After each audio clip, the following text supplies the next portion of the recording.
Hello everyone, welcome to Marlin Chess Kids. Today I'll show you the gameplay by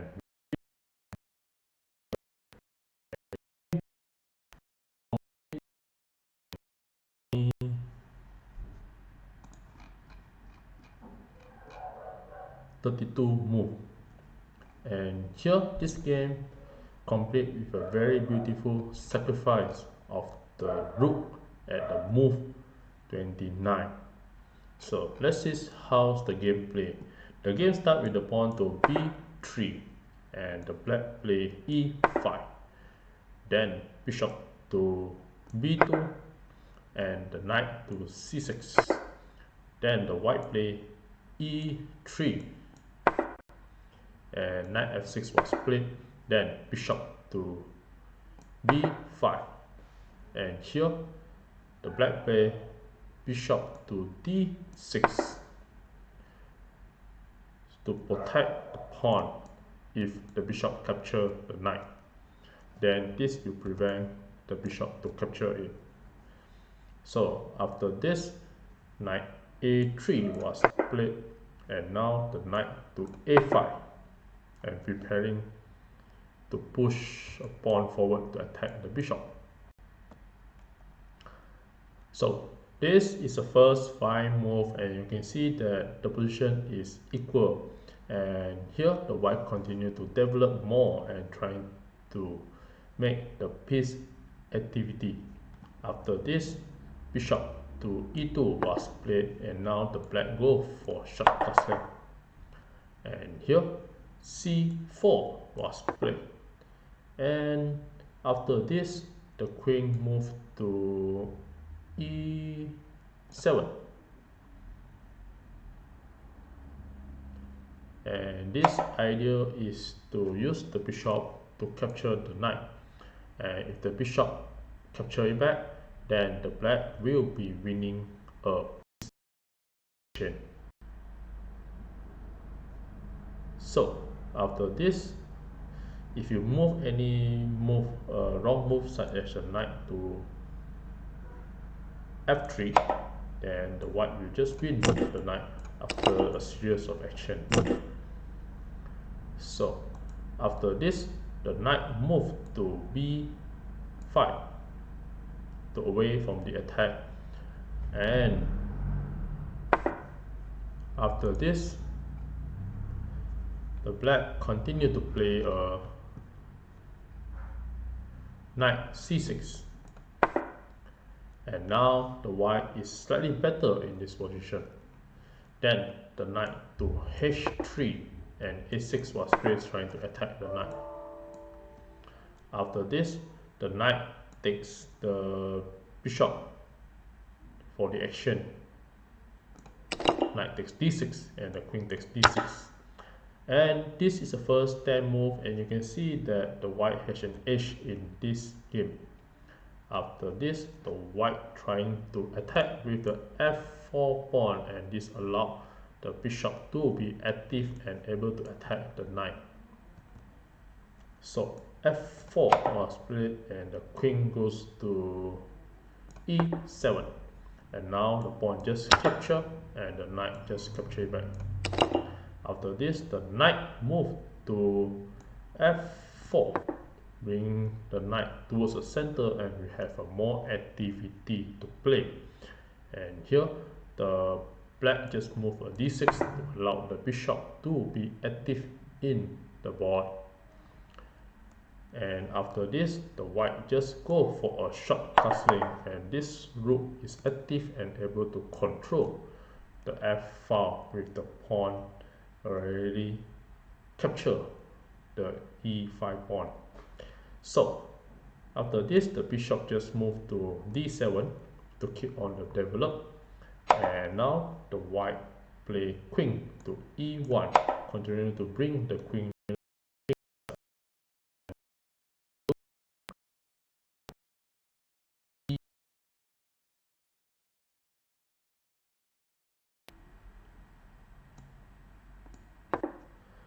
And here is the first 15 move, and you can see the white has an edge in this game.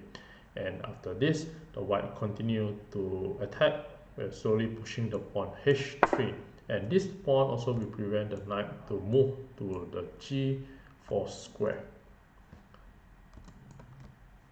After this, the knight to g6, and now the white just capture the knight, and the pawn h takes g6, then the bishop to f3 and trying to win the pawn at b7 or a6. After this, bishop to c8 was played, trying to prevent the capture of the pawn, and now the rook to d1 continue to bring more of the pieces toward the center of the square. Then the knight to e4, and this the knight goes to the center of this 4 square and try to have some activity to control in the center.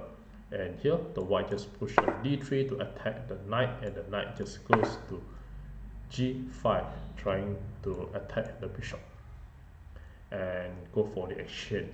And in this position, this is the first 20 move, and you can see that the position for both is still equal in the game.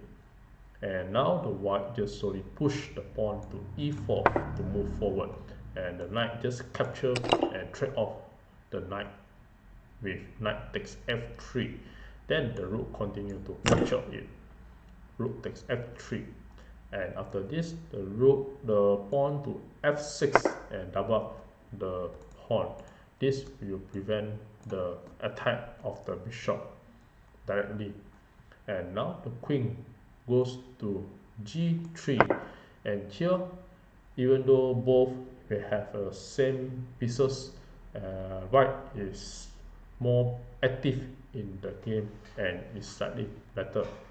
Then the black move a g5 to not allow the pawn being captured by the queen, and now the rook d to f1, and this idea is to double up the rook to attack the f6 pawn.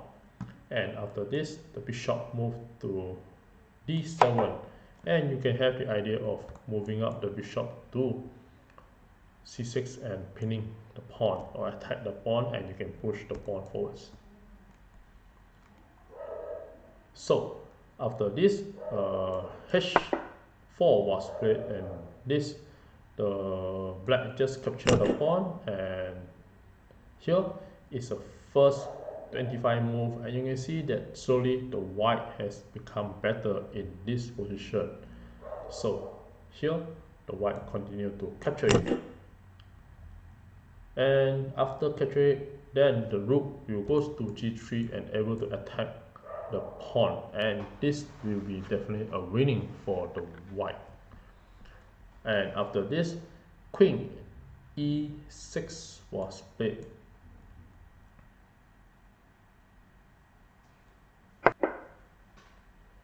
And here the rook goes to h3, change the idea and trying to goes to attack at the queen h7 and check the king. So if you move any example move such as a5, then the queen will goes to h7 and check the king. And now the king had to move to f7, and after this you can have some beautiful ideas such as a bishop capture the pawn, as the pawn cannot be captured and you only be captured with the queen, and if the queen capture, you will capture with the rook and will be winning the queen. So in this position, another suggestion will be like playing a rook to g3, and here the rook can attack the pawn and will be win easily. So if you move the rook to here, then the next move the queen capture the pawn and it will be a checkmate. And if you defend with the rook, then the rook will just bring up to g6 and continue to pressure and attack the pawn at f6, and this the white will continue to win the game easily, as the king is fully pinned in this situation. And back to this position. Another suggestion, the best move will be queen to g4, and this will prevent the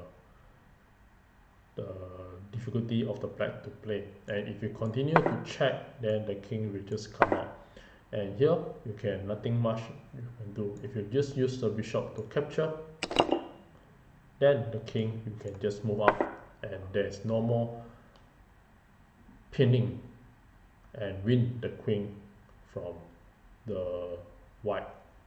So this move will save the king from losing a queen.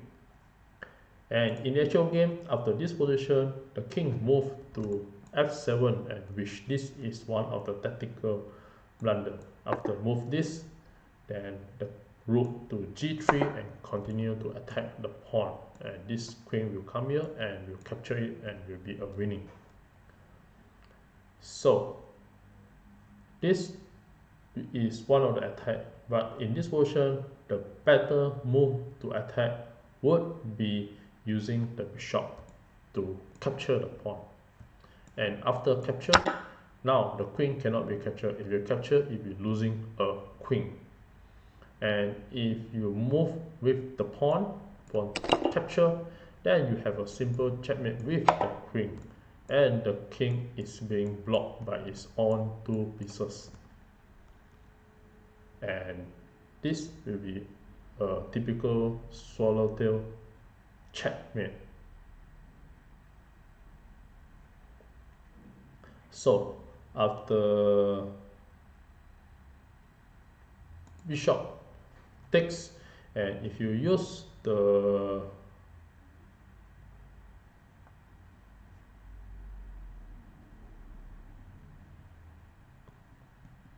queen to capture, queen takes f6, then the rook will just continue to take and check the king.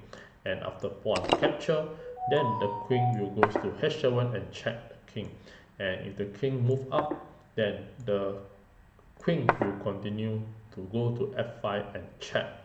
And after that, king move to e7, and you can have a rook to h7 and check. And if you block with the rook, then the rook will just capture. And after king capture, then the queen capture. And in this position, after rook block, then the queen can go to c8, and now will be slowly capture all the pawn, and the white will be definitely winning in this position. Therefore, after king to f7, the bishop capture will be a strong win for the white. And in this position, in the actual game, rook g3 was played instead. And now the rook to h8 is another tactical blunder from the black. And with this position, the white is winning and mate in 8. I took a couple of seconds to figure out how the condition of white to play and win the game. Well, congratulations for those who found the answer, and for those who found it, and for those who like to enjoy the show, here are the beautiful moves that the white play with the rook sacrifice. Rook takes g7 and check the king.